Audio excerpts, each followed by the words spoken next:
saya dengan NIM 4252131041. Nah, kira-kira pada video kali ini aku akan ngapain ya? Oke, sebelumnya video ini saya buat untuk memenuhi tugas mata kuliah Tilda yang diampu oleh Ibu Alvira Julian Pratiwi, SPD MPD.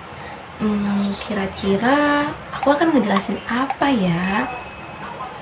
Sebelumnya, coba kita bayangkan, kita bisa menguji reaksi kimia yang berbahaya tanpa adanya risiko, bahkan tanpa biaya tambahan. Bagaimana ya caranya?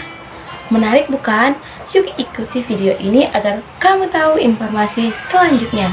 Jadi di sini saya akan mengenalkan tutorial penggunaan aplikasi Virtual Lab. Semoga video ini berguna. Bye. Baik, langsung saja kita mulai. Kita bisa mengklik linknya.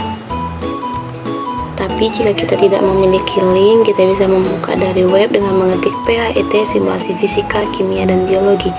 Nah, di sini kita klik bagian kimia. Tampilannya akan seperti ini. Saya akan menjelaskan mengenai skala pH.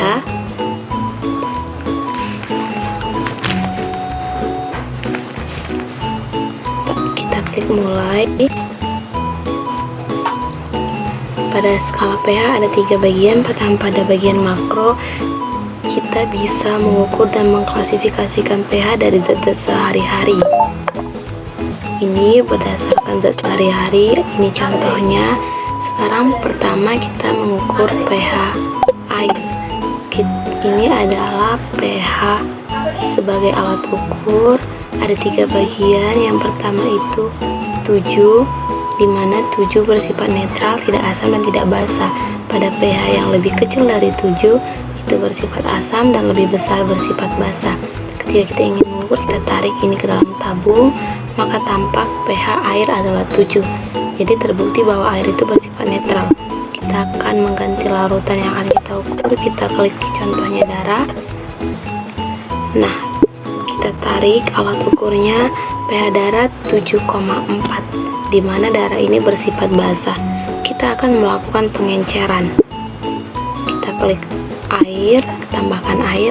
Nah, pH darah yang awalnya 7,4 menjadi 7,2, yang artinya ketika larutan diencerkan, hasilnya akan selalu mendekati angka 7. Kita coba sekali lagi.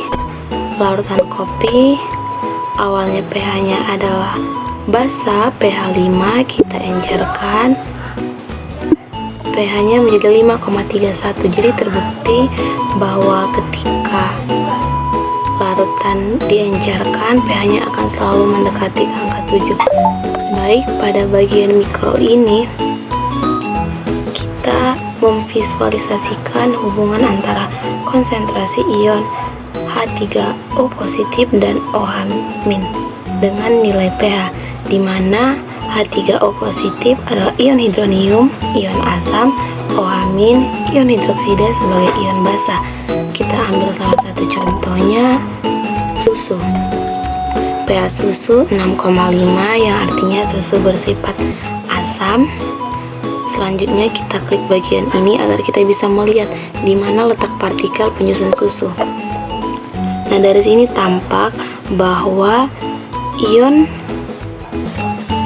asam atau hidronium itu lebih banyak dibandingkan ion hidroksida atau ion basa.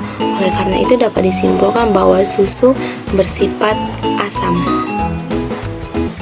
Baik, yang ketiga itu ada bagian My Solution yang bisa secara virtual kita membuat larutan dengan pH sesuka kita dan larutan sesuka kita.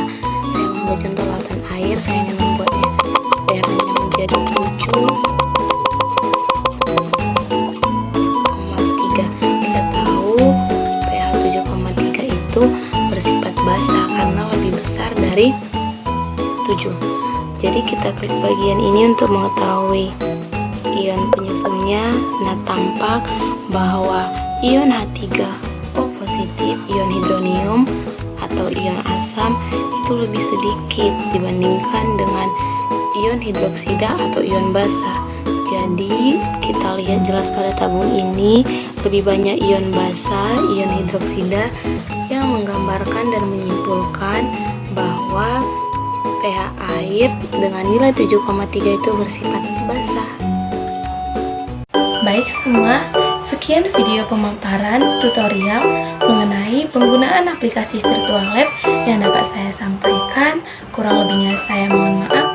Saya juga mengucapkan terima kasih kepada teman-teman semua yang sudah menonton dan meluangkan waktunya untuk mengikuti video saya. Saya berharap semoga video yang saya buat ini bisa bermanfaat bagi kita semua. Sekali lagi saya ucapkan terima kasih.